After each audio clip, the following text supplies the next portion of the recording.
Hello guys, welcome to my YouTube channel. आज के इस वीडियो में हम ये देखने वाले हैं कि अगर हमें इस टाइप का कोई नैव बार हमारी वेबसाइट में बनाना है तो हम कैसे बना सकते हैं using HTML, CSS and bootstrap. Guys, सबसे पहले मैं इसके लिए एक नैव बार नाम से फोल्डर बनाने वाली हूँ और उसे अपने VS कोड में ओपन करती हूँ। हमारा नैव बार नाम का फोल्डर है, हमें इसी के अंदर दो फाइल्स बनानी है। आप यहाँ प्लस वाले आइकन पे जाकर एक न्यू फाइल क्रिएट कर सकते हैं। तो सबसे पहले हमें जो फाइल चाहिए वो है एक HTML फाइल, जहाँ पे हम हमारा HTML का कोड स्टोर करेंगे। तो मैं उसको नाम दे देती हूँ HTML index.html। और सिमिलरली हम इसी फोल्डर में एक और नई फाइल बना लेते हैं जिसके अंदर हम हमारा CSS स्टोर करेंगे। तो उसको मैं नाम दे देती हूँ style.css। गाइस, अभी हमें बस इन दो फाइल्स की ही ज़रूरत होगी। तो सबसे पहले हम हमारा index.html खोल लेते हैं। तो गाइस, आपको जैसा पता हो तो index.html में यहाँ पर VS कोड में एक बहुत इजी वे है एक प्री डिफाइंड टेम्पलेट लाने का, वो है HTML:5 एंड एंटर। देखो गाइस, यहाँ पे एक प्री डिफाइंड ऑलरेडी हमारे पास HTML का कोड लिखा हुआ आ गया है, तो हमें ये बार बार करना नहीं पड़ेगा। बट इससे भी बेटर एक ऑप्शन है, क्योंकि हम यहाँ पर बूटस्ट्रैप भी यूज़ करने वाले हैं, तो हम बूटस्ट्रैप के डॉक्यूमेंटेशन से ही स्टार्टर टेम्पलेट को कॉपी कर लेते हैं। तो गाइस, चलिए अब हम बूटस्ट्रैप के डॉक्यूमेंटेशन पर चलते हैं। गाइस, ये हमारे बूटस्ट्रैप का ऑफिशियल डॉक्यूमेंटेशन है। इसका लिंक मैं आपको डिस्क्रिप्शन बॉक्स में भी प्रोवाइड करा दूंगी, या फिर आप इसे डायरेक्टली गूगल कर सकते हैं बूटस्ट्रैप वर्जन 5.1 से सर्च करके। तो ये हमारा इंट्रोडक्शन पेज है, इसी के अंदर हमें स्टार्टर टेम्पलेट मिल जाएगा। तो हमें थोड़ा सा नीचे स्क्रॉल करना है और ये देखो, यहाँ पर हमें स्टार्टर टेम्पलेट प्रोवाइड किया गया है। ये प्री डिफाइंड HTML टेम्पलेट है, इसके अंदर हमारा बूटस्ट्रैप भी इंक्लूडेड है। इसको यूज़ करने का सबसे बड़ा फ़ायदा ये है कि ये हमारा टाइम बचाएगा हमें ये सब लिखने से। तो गाइस, बस इसे यहाँ से कॉपी करना है और हमारे VS कोड में पेस्ट करना है। मैं अब यहाँ पर वो कॉपी किया हुआ कोड को पेस्ट कर देती हूँ। गाइस, आप यहाँ देख पा रहे होंगे दो ऑप्शंस दिख रहे हैं हमें। पहला ऑप्शन है बूटस्ट्रैप बंडल विद पॉपर और सेकंड ऑप्शन है separate Popper and Bootstrap JS। Guys, second option की हमें ज़रूरत नहीं है, क्योंकि फर्स्ट ऑप्शन में ये दोनों हमें कंबाइन करके प्रोवाइड किया गया है। ऑल्सो हमें यहाँ पे इस कमेंट की और इस हेडिंग की भी कोई ज़रूरत नहीं, हम इन्हें रिमूव कर देते हैं। और यहाँ पर हमें टाइटल में हेलो वर्ल्ड दिया गया है, तो हम इसे चेंज करके प्रोजेक्ट दे देते हैं। आप टाइटल कुछ भी दे सकते हैं। और अब यहाँ पर हमारा बेसिक टेम्पलेट रेडी है। ऑल्सो हमने एक CSS फाइल बनाई थी, आपको याद हो तो हम सबसे पहले उसे भी लिंक कर लेते हैं। तो गाइस, सबसे पहले लिंक करने का सबसे बेस्ट तरीका है कि हम उसे एक कमेंट प्रोवाइड करें, ताकि कोई कभी आकर हमारी फाइल देखे तो उसे पता लग जाए कि हमने कौन सी चीज़ किस लिए करी है। तो यहाँ पर मैं लिंक कर रही हूँ CSS।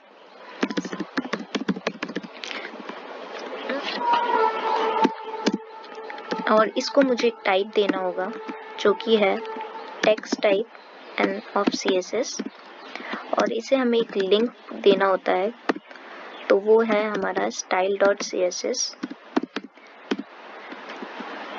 तो अब हमारा CSS भी लिंक हो चुका है। मैं इसे एक बार सेव कर देती हूँ। तो ये हमारा बेसिक टेम्पलेट रेडी है। अब हमें कोडिंग की तरफ बढ़ना है। तो अब हम देखते हैं सबसे पहले हमें किस चीज़ की ज़रूरत है।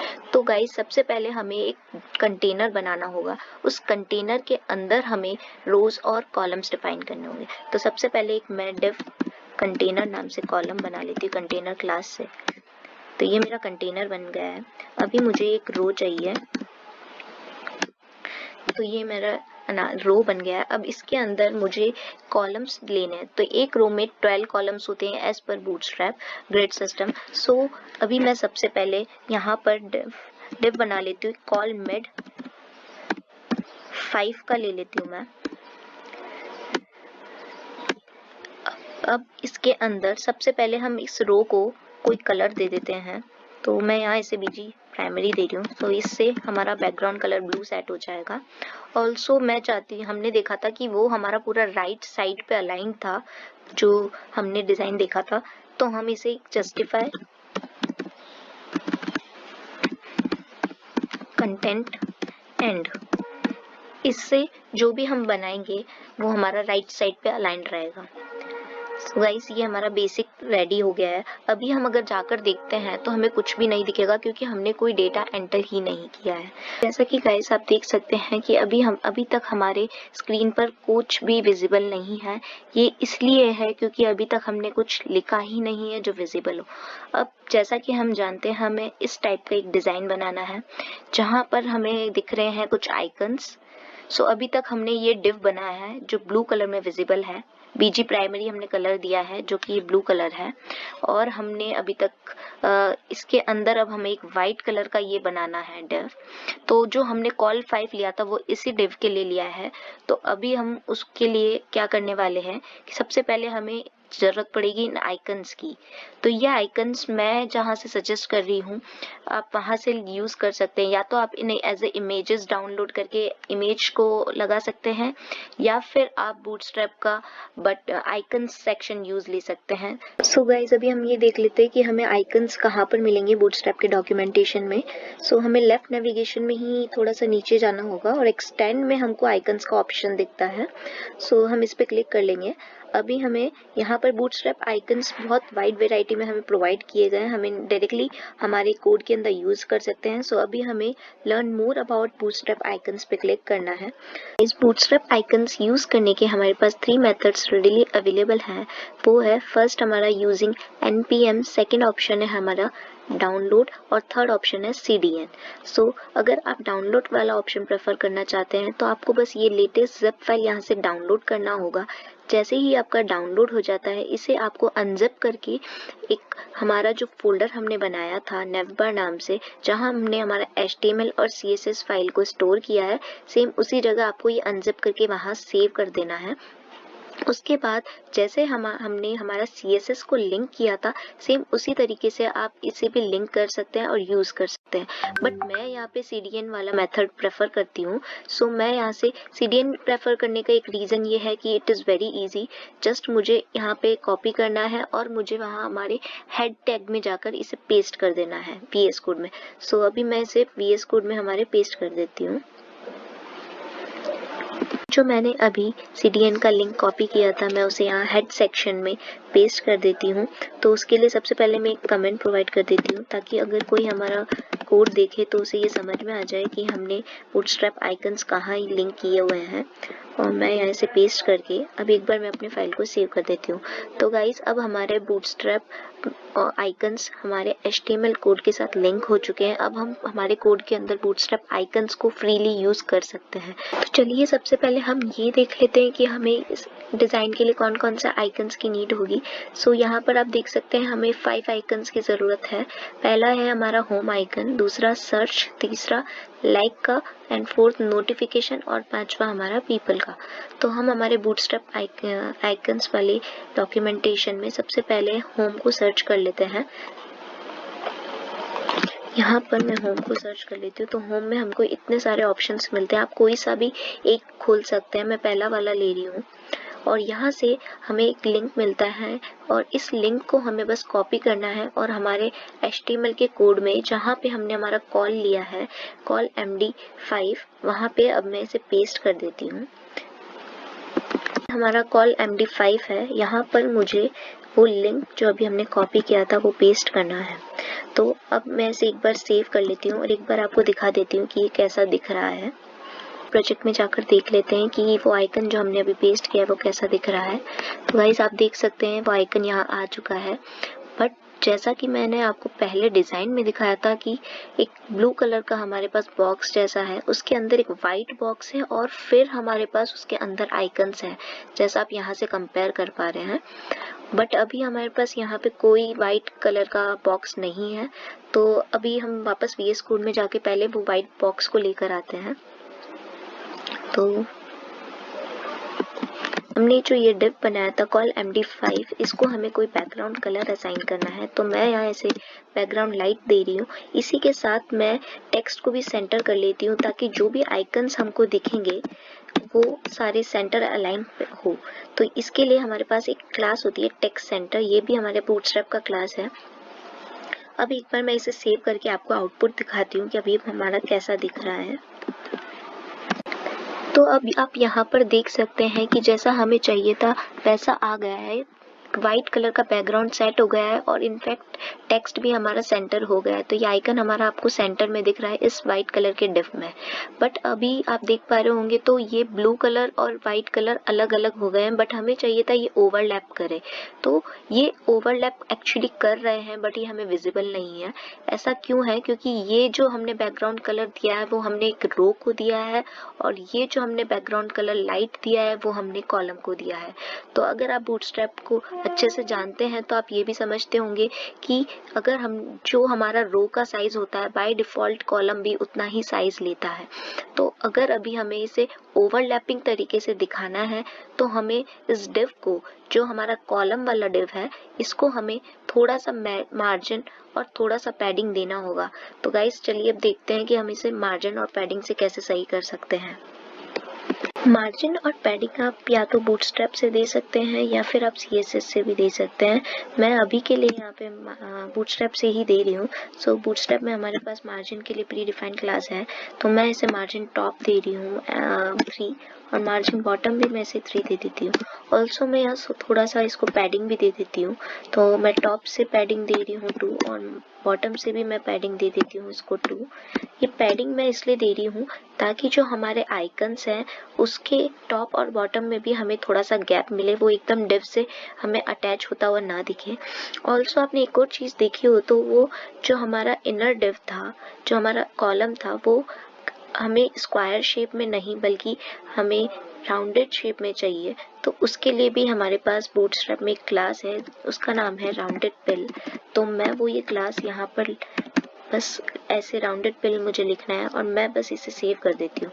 तो अब मैं आपको दिखाती हूँ ये सब करने से हमारे पास क्या चेंजेस आए हैं। जैसा हमने डिज़ाइन सोचा था ऑलमोस्ट वैसा बन गया है हमारा मार्जिन और पैडिंग प्रोवाइड करने से। अब हम हमारे दोनों डिज़ाइंस कंपेयर कर लेते हैं। तो यहाँ पर आप देख पा रहे हैं थोड़े से आइकन्स के साइज़ बड़े हैं और हमने अभी तक ओनली एक आइकन को ही इंपोर्ट किया है। बाकी के आइकन्स भी जैसे डालने हैं हमें वो ले लेते हैं। और थोड़ा सा स्पेसिंग आपको यहाँ पर दिख रहा है, वैसा स्पेसिंग हमारे इसमें हमको अभी तक नहीं दिख रहा है, तो हम ये स्पेसिंग प्रोवाइड कर लेते हैं। तो बस अभी हमको 3 काम और करने हैं, फिर हमारा डिज़ाइन ऑलमोस्ट सिमिलर बन जाएगा। सबसे पहला है हमको आइकन्स सारे इंपोर्ट करने हैं हमारे बूटस्ट्रैप के डॉक्यूमेंटेशन से। दूसरा हमारा है यहाँ पर स्पेसिंग प्रोवाइड करना और तीसरा हमारा है इन आइकन्स का थोड़ा सा साइज और हमें इंक्रीज करना है। तो चलिए हम वापस हमारे VS कोड पर चलते हैं। पहले अब हम ये देख लेते हैं कि हम वो राइट साइड में जो स्पेसिंग था वो हम कैसे दे सकते हैं। तो वो उसके लिए मैं यहाँ पे CSS यूज़ कर लेती हूँ। तो या तो आप उसको 2 तरीके से कर सकते हैं, या तो आप रो को पैडिंग प्रोवाइड कर दें या फिर आप जो कॉल MD5 है इसको थोड़ा मार्जिन दे देते हैं। तो मैं यहाँ पे कॉल MD5 को ही मार्जिन दे देती हूँ। तो सबसे पहले कॉल MD5 को और यहाँ पे इसको मैं मार्जिन राइट दे देती हूँ क्योंकि हमें राइट साइड से चाहिए गैप। तो मैं यहाँ पे इसको 40 पिक्सल दे देती हूँ अप्रॉक्स, आई थिंक बहुत होगा। तो एक बार इसको सेव कर देते हैं और अब हम जाकर हमारा देख लेते हैं आउटपुट क्या रहता है। तो हमारा मार्जिन देने से ये वर्क कर गया है और हमें यहाँ पे जो स्पेसिंग चाहिए था वो मिल गया है। तो अब हम आगे की चीज़ें कर लेते हैं। हम सबसे पहले बूटस्ट्रैप आइकन्स को इंपोर्ट कर लेते हैं। तो इधर हम डॉक्यूमेंटेशन में जाकर हमने होम वाला आइकन डाल दिया है। नेक्स्ट हमारे पास सर्च था, तो हम सर्च को यहाँ पे देख लेते हैं। तो सर्च के लिए हमें इतने सारे ऑप्शंस मिले हैं, तो मैं ये वाला आइकन कॉपी कर लेती हूँ और VS कोड में पेस्ट कर देती हूँ। हमने अभी आइकन कॉपी किया है, उसको पेस्ट कर देती हूँ। तो ये हमारा सर्च आइकन हो गया है। सिमिलरली मैं बाकी के आइकन्स भी सर्च करके इंपोर्ट कर लेती हूँ। तो हम हमारा नेक्स्ट आइकन सर्च कर लेते हैं, वो था लाइक का। सो लेट्स सी लाइक से कुछ मिलता है। ओके, लाइक से हमें कुछ नहीं मिला है। मैं हार्ट ऑप्शन सर्च करती हूँ। हाँ, हार्ट में हमारे पास काफ़ी ऑप्शंस हैं। तो जैसा ओके, ये रहा वो आइकन जो मुझे चाहिए। तो अब मैं इसे कॉपी कर लेती हूँ और हमारे VS कोड में पेस्ट कर लेती हूँ। अभी हमें 2 आइकन्स की और ज़रूरत है, तो चलो फटाफट से हम उन 2 आइकन्स को भी देख लेते हैं। अब हमें नोटिफिकेशन आइकन को सर्च करना है, तो यहाँ पे मैं बेल से सर्च करती हूँ। ओके, हाँ, सो हमें मैं पहला वाला ऑप्शन ही सर्च ले लेती हूँ और इसे भी कॉपी पेस्ट कर देती हूँ।